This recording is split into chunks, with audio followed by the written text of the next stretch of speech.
Waiting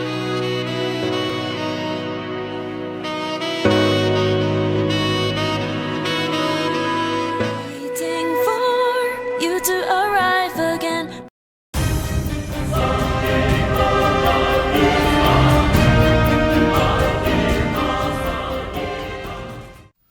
Hey guys, this has been Wheeler Mercenary King here with a Gear Chronicle deck. That's certainly interesting. Still a concept, and I'm not too sure about this card still. Might replace him with Ambers and like 4 of these guys. Moshi. But again, still testing. Probably will do it because I don't think I need 4 of these guys, and it's turning out really poorly for me. This deck has some flaws. But it's a concept. And I think one that'll work. Previously I only had 1 Moshi, and that didn't help at all. My starter is simple. Gearhawk. Basically it gets plus 4k, 5k every single time you stick something into the bottom of the guy's deck. From rearguard circle. When a rearguard is put into the deck due to an effect from one of your cards, plus 5k. Opponent's rearguard. Pretty good. You'll see why as soon as I get to the grade 3s and the strides. This is Gear Cat. What she does is Vanguard? Vanguard Dream Gear Cat. That's interesting. It's a stand trigger. Just 1. Just 4, rather. When your opponent's rearguard is put into the deck, due to an effect from one of your cards, choose one of your other units and give it plus 10k and then return this to the deck. Shuffle deck. This one. Pardon me. Basically, first off, it's a way to recycle triggers. Secondly, it's a way to give 10Ks to things that wouldn't normally give 10Ks. Like this Steam Amber. You know, there's ways to give it power and then to sort of... Hold up. Ishin. There's ways to give it a little bit of power and then make it hit 22k, and then it can't be blocked by zeros, forcing out like a perfect shield that they really need to be used on, you know, Chrono Jet. But it's pretty good. 8 crit, 4 heal. This deck has a problem with early game. Especially like against rush decks. Like, it is super vulnerable to rush decks. However, there are ways to get around it, namely get a trigger in the damage zone as fast as you can. Just 1 Moshi. I might increase him if I decide to go with Amber, which is sounding better and better to me as I speak. To like 2 or 3, like take 1 out of here to 2 or something. I don't know. Maybe 1 out of both of them. The 3. So I have 3, 3, 3, 3, 4. Excuse me. 3, 3, 3, 4. What he does is Soul Blast 1 when the opponent's rearguard is put into his deck by an effect from one of your cards. You may pay the cost if you do on flip a damage. It's nice. Amber becomes just a Soul Blast cost. Your Vanguard's various abilities become just Soul Blasts. You can run out of Soul real fast in this deck, so be careful.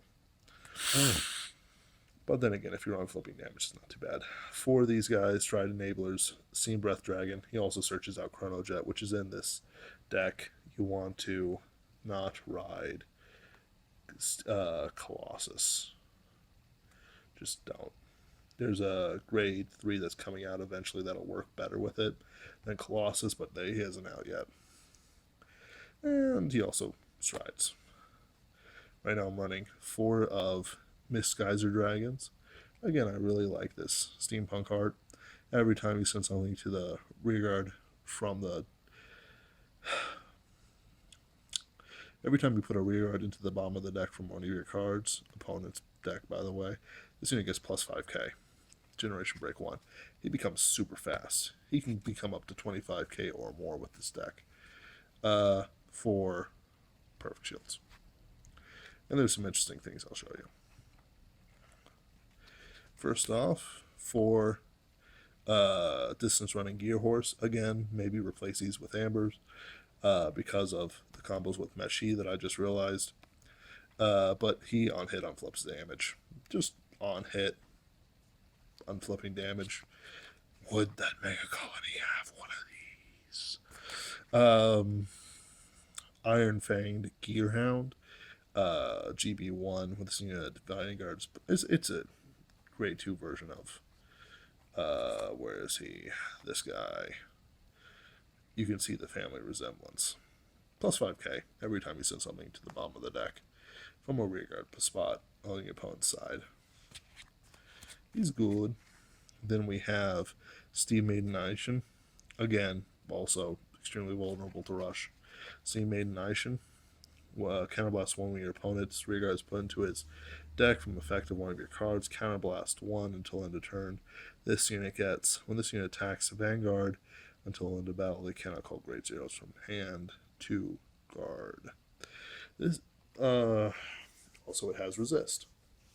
This deck is actually really complicated. It does interfere with guard, but it does it in such a way that you'll never really be sure of how you're doing it properly.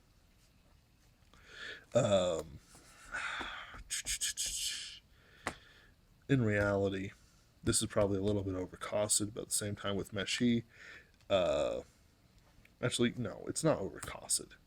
It's a Tom for Counterblast 1, and it'll actually hit numbers without AKs.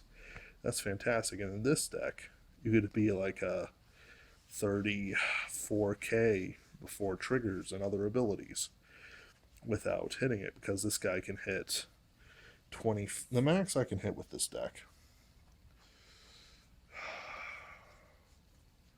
assuming that Chrono Jet and Unicorn and an Amber go off, would be that 7, 35, 41. That's a 50k column. Can't use zeros.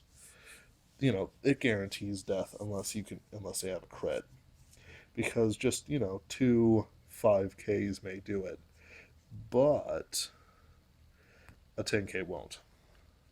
It's expensive. The point is to make it expensive to guard in this deck. And I think it does it admirably if it survives to late game. Kind of wish G-Break wasn't around, because then I could do things earlier and that would make this deck a lot better. So, we have 4-dimensional Colossus. Basically what it is, G-Break 1 once per turn, search your deck, choose one of your grade zeros and put it into the bottom of the deck. So you put your triggers back into the deck. Search your deck for a grade 3 card, call it to rearguard circle shot. And that unit gets plus 5k. So that could be a 23k column, 22k column, that sort of thing. That hits numbers. It's pretty great. I just realized this was really off kilter. Is this better? Thank you. And then when he's ridden Counterblast 1, Soul Blast 1, again, a lot of Soul Blasting in this card. I'm not sure about those meshies. When this unit is placed on Vanguard Circle, you may pay the cost if you do choose a unit on the opponent's side and put it at the bottom of the deck. If you do this right, you could -2 the opponent, but, there's ways to get around it with the strides. Strides are more important than the rearguards in this case. For Chrono Jet, one of them.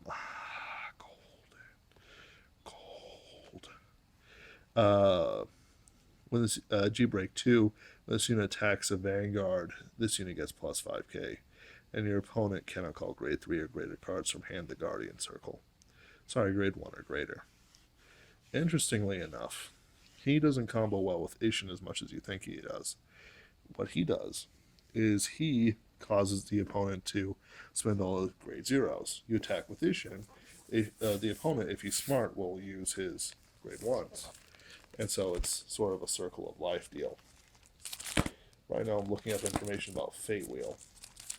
Interestingly enough, there's a card called Fate Wheel. And what it can do is it can prevent grade zeros, but it doesn't gain power, and it's otherwise kind of bad.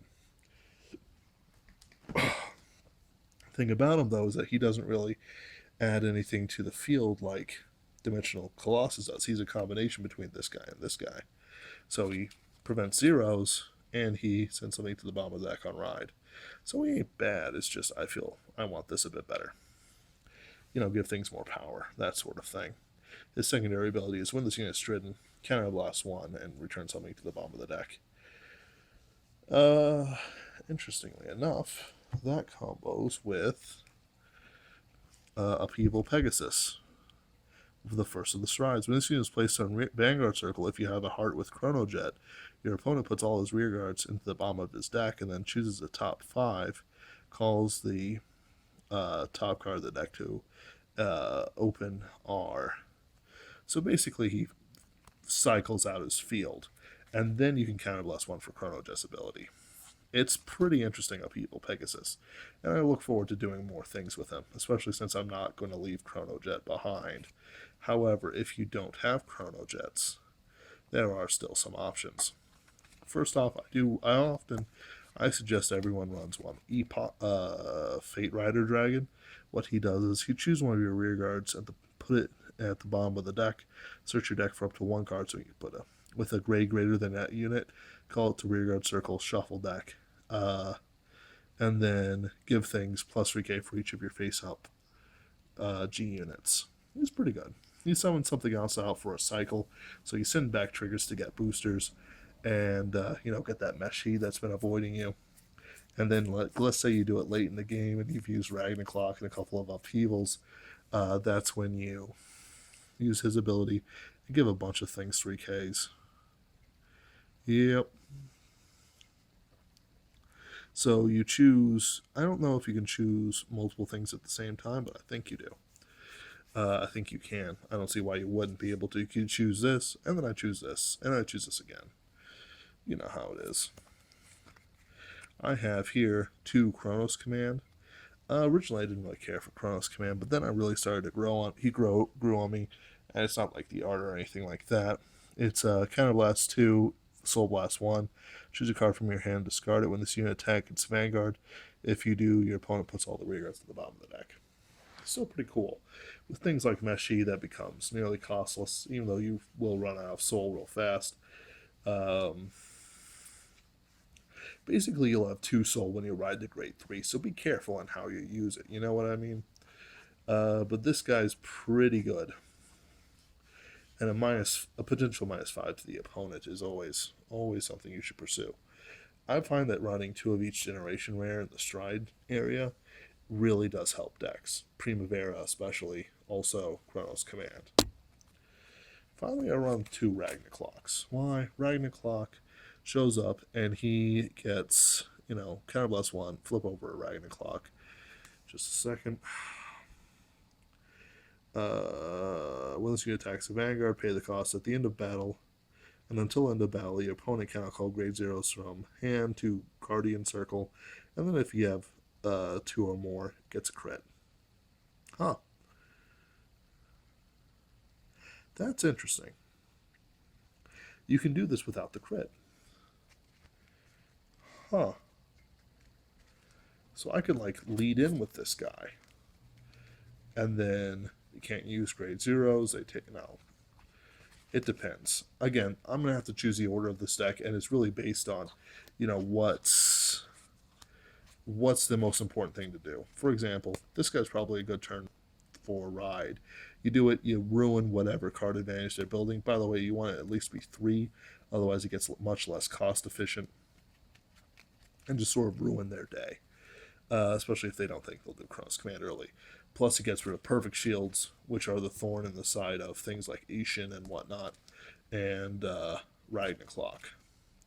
You just gotta play it safe, figure out, what your opponent is, and then mess with his card, as well as, his field and everything he hoped and loved. Yeah. Messing with all their hopes and dreams. Anyway, this has been with the Mercenary King, here with Steampunk Soiree, perhaps? I don't know. Eternal Steampunk Soiree. There we go.